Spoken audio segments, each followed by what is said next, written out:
Welcome to the Women in Industry podcast. My name is Kirsty Davies-Chinnock, and today I'm joined by Sarah Bagnall, who's a director at RTECH Materials. She's the director of consultancy services. Sarah is a chartered engineer specialising in materials failure analysis, particularly with the petrochemical, oil and gas and power industries. She's got particular expertise in the thermal degradation of austenitic steels and extensive experience of corrosion mechanisms within the chemical processing and petrochemical industries. She's conducted over 700 failure investigations for a wide range of industries, covering both metals and polymer and composite materials. There's lots of words in there I had to read and pronounce correctly. Thank you for doing this, Sarah. How are you? Yeah, I'm really well, thank you. How are you? I'm not too bad. So I know you because we are both directors of the BSSA, and you're currently the vice chair, so congratulations on being the vice chair. Thank you. It's great to be on the board, but I've known you through your work with the BSSA for a few years now. And you started your career in metallurgy with a placement when you were doing your Bachelor of Engineering, forensic engineering degree, as a metallurgist carrying out examinations of aerospace titanium components. Is that where your interest in failure mechanisms started, or was it an interest you always had? So interestingly, it actually started when I was 14. So I was invited on a 4-day trip to Oxford University with other children in the area. And we were given various lectures within the colleges. And one of the lectures was by a detective who worked on the Soham murders, so the Holly and Jessica case back in 2002. Oh, right, yeah. So he was talking through how they gathered the evidence for the case. And I found the lecture fascinating. So I came away from the trip wanting to pursue a career in forensic science.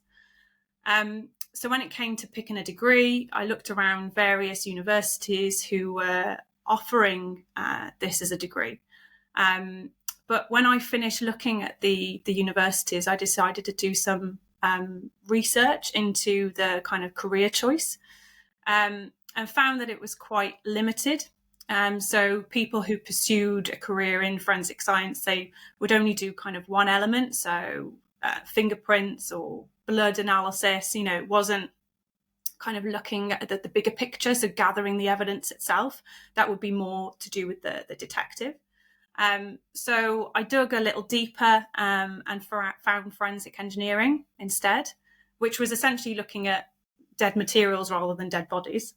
And so when I went to university, the degree was primarily mechanical engineering with a bit of forensics. And I was really glad I chose it, because when I came to my third year in university, I had to do a law element, and we were in a huge lecture theatre, and there was 150 forensic scientists, and only one of me. So I knew I'd made the right choice. It's one of those things, isn't it? As individuals, particularly sort of, I suppose, in the manufacturing industry, things break. And you look and go, why did that break? Oh, a bearing's gone. Why is the bearing gone? And I'm talking about mechanical bearings, not linear bearings. I know we're for example, we've moved to linear bearings in a lot of applications now. But it's a case of too much stress, too much pressure, or not fit for purpose, or only fit for X number of hours. And I think it's really strange, because on one hand, we expect everything to work forever with, minimal maintenance. And then on the other hand, we expect to have to replace something every X number of days, weeks, months, or years. And you don't think about the people who are looking at prolonging that and changing the materials within it. I'm immediately thinking of washing machines to sort of give longevity of the materials itself. RTECH, obviously, RTECH Materials has got sort of different arms, different aspects of the services it provides. And you do everything there from consultancy, the department you're a director of, to R&D, to materials testing. And I'm assuming that a lot of the departments are interlinked. Mm-hmm. Yes, yeah. So they are interlinked. We are, we all kind of, so there's about 40 of us in the company altogether. And we've got different departments, but there is a lot of crossover between those departments. So the business was actually founded back in 2002 on originally testing reinforcing bar that goes into concrete. So that's kind of what our reputation is built on. And we actually have the largest capability in the UK and Europe for testing reinforcing products. And then everything else has kind of evolved from that. So the consultancy business has evolved from that. So firstly, looking at failed rebar, and then it went on from that. Dealing with petrochemical, oil and gas, marine, branching into other industries. But then we've also expanded in terms of looking at polymer and composite materials, both testing and consultancy. Testing of water fittings is a recent venture for us, and also analytical capability. And we're looking to expand those areas over the coming years. But in terms of the consultancy, we're currently in kind of a bit of a transition. So traditionally, we've focused on the kind of failure analysis aspect. But as a business, we have a lot of, materials expertise. So we're looking to expand that into through life material support. So, right from the beginning, from material selection through to things like supply chain support, manufacturing process qualification, and also condition assessments. So that's the sort of thing that we're looking at the moment. It makes sense to do that, doesn't it? It's almost the opposite of what you set up to do initially, and it's solving the problem you created the business to sort of test, isn't it? I suppose. Mm-hmm. Yeah, exactly. And it's one of those things. I think quite often we take it for granted that metal will work in that environment, and don't look at the background behind it. When I joined the industry, which is 36 years ago this year, there was a pipeline explosion in the UK, and I think 2 people were killed, and that was because the wrong material was used. It was stainless steel, and the wrong grade was used. The wrong welds were used. It was just wrong. Mm-hmm. But I think as a country, we see this happen, thankfully, so little. We almost don't look at the science behind it, that there has been a lot of research that, the scientists like yourselves talking to the specifiers and the engineers, talking to architects, talking to material suppliers, the mills, the stockholders, in our case, the polishing company. And there's all of this back data that's constantly being investigated and improved upon to make things safer. But, we walk past something and go, oh, that's nice, and don't think about the probably thousands of hours of work behind it that makes it nice and safe. Exactly. And, there are still, failures still do happen, catastrophic ones. And, we're always kind of pushing the limits of materials, aren't we, as we, gain more knowledge. And it's, understanding the limits of those materials still. I think particularly in areas such as nuclear and pharmaceutical, when we're talking, particularly in nuclear, that's you can't make a mistake. You know, you No, just exactly. can't make a mistake. And the same with oil and gas as well. You know, it's I think we find on one hand, if you think about it too much, it's absolutely terrifying. But on the other hand, you sort of have to just take it for granted that people have put the work in. Yeah. And I think there are always multiple stop points, though, aren't there? Do you know what I mean? It's usually when a failure happens, usually it's a sequence of events that have happened. You know, it's not just one thing usually. That's very true. In you know, even just a basic mechanical, from my point of view, a polishing line, if that's happened, it's normally because that bearing's gone. And why is the bearing gone? Oh, that's because the billy roll's slightly dropped on one side. So rather than taking the billy roll out, putting it in again, they've, angled the legs on the other side. And I really shouldn't give any more secrets away, but sometimes you just have to get the job out. Yeah, exactly. Technology, of course, is very helpful as we go forward. And the advances in AI at the moment, which isn't intelligence, it's just sort of like mass data analysis done very quickly. I'm finding quite useful in a variety of ways. How does the advances in sort of AI technology help yourselves? Does it help? Does it hinder? I think it's got the potential to do both. So AI can be really useful for kind of quickly identifying like applicable standards, or potentially suggesting relevant references. But I think it always needs to be carefully verified by, a qualified person. And I think one drawback from our perspective is that there is a risk that some may believe that they can solely rely on AI for the kind of technical answers, which could reduce the need for our services.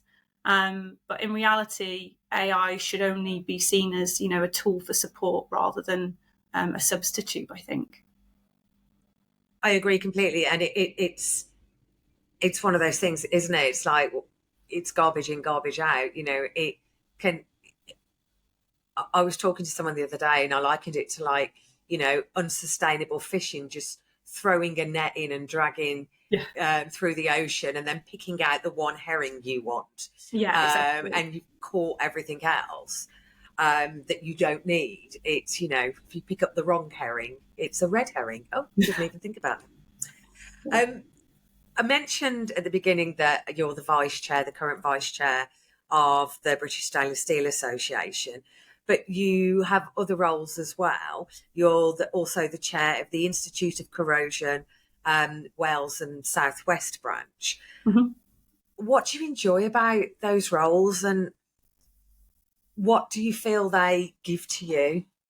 Well, I guess it's a new challenge, first of all. I always like to learn new things, have different challenges to kind of keep me engaged, But also, I think it helps to be engaged with the kind of wider industry, the wider materials community. Speaking to very experienced people within those industries that have different experiences than we do in RTECH, but also they provide great opportunity for networking, collaboration. We've written courses in collaboration with the BSSA, which has been really helpful for kind of my growth, but also sharing knowledge with other people, and again going back to that, preventing failures, etc. Knowledge is really key in that, and training. But on kind of a personal level, the roles have helped me to enhance my leadership, communication, planning, but also helping to contribute to promoting best practices within the various industries from the knowledge I've gained over the years. And I think that's interesting because you've been doing this, for quite a while now. And I'd be interested to see if your experience is similar to mine. What I've seen is that knowledge doesn't suffer from gatekeeping as much as it used to. People are sharing more to collaborate for the greater good. Is that something that you've seen? Yeah, definitely. I think I think some industries are better than others at it. And some countries are better than others at it as well. But I think there is a general trend of knowledge sharing. Because on the back of various incidences over the years, it has been that issue of not sharing knowledge. And I think the more we do that, the less likely we will have like catastrophic incidents. What's the one thing that you wish people understood about metals? I guess just how vast and varied the field actually is. There's a common misconception that metals are just generic materials, so iron, steel, maybe stainless, and they behave more or less the same. But in reality, they branch out into kind of a diverse range of alloys and grades. I mean, yourself how many different grades of stainless steel there are, each with their very unique properties, whether that's high temperature resistance, corrosion performance, strength, or weldability. But I think most importantly as well, what often gets overlooked is that even with the most advanced or corrosion resistant material, they still need proper care and attention, especially in kind of moderate to high risk applications. So some people assume that, selecting a high performance alloy means it's maintenance free. But that's just simply not true. They still need regular cleaning, inspection, maintenance, and must be operated in their specified parameters to make sure, safety and integrity. Goes back to what we were saying earlier about sort of just put it in there and leave it and ignore it. It doesn't always work like that. And also that stainless steels do actually corrode. Yeah. Stainless steel is stainless steel, Yeah, exactly. not stain never, ever, ever steel. Exactly. You mentioned when you were doing your degree, you did like an aspect of law, and there was lots of sort of forensic engineers in there, and then you were sort of unique. And how you initially were looking at doing sort of like a forensic degree. And I suppose in a way you're almost like the metal detective now. But you've put that sort of law aspect into practice. You've been an expert witness in, several cases. I think you need to get a badge saying the metal detective, by the way. I think, yeah, definitely. But without breaking any laws or confidentiality, can you tell me sort of the process a bit about when you're an expert witness in something? What do they need you to do? Yeah. First of all, the role of an expert witness, most importantly, is an impartial one. So the process usually begins with some sort of initial contact from whether that's the solicitor. Mainly it's from the solicitor, but it can also be directly from the client. And then each party involved in the dispute either appoint their own expert, or in some cases, a single joint expert can be appointed to represent both sides. But regardless of who instructs the expert, the most critical aspect is independence. And that's sometimes kind of overlooked a little bit because an expert duty is not to the client or the solicitor, it's to the court itself. Yeah. So some people assume that an expert is there to help one side win the case. But in reality, our job is to present the facts, evaluate the evidence objectively, and form an opinion based on that evidence. So our job is to assist the court, the judge, to help with their understanding, not to the solicitor or the client. So you could have a situation where you were hired as an expert witness by a solicitor, and your evidence actually goes against That's right. what they're hiring you to prove, because Exactly. that's not the actual facts of it. Oh, that is interesting. But then that information is privileged, so they wouldn't have to necessarily disclose that. Right, got you. Yeah. Very interesting. Yeah, I mean, I haven't been to trial there yet. I mean, most cases are resolved before reaching trial. So my day in court is still, I'm still waiting. Well, hopefully you don't have one, because that means something's gone wrong somewhere, and we don't want things to go wrong. When you're sort of on your travels, do you find yourself looking at metals in different environments thinking, I wouldn't have put that there, that shouldn't be there, that's the wrong grade, metal finish?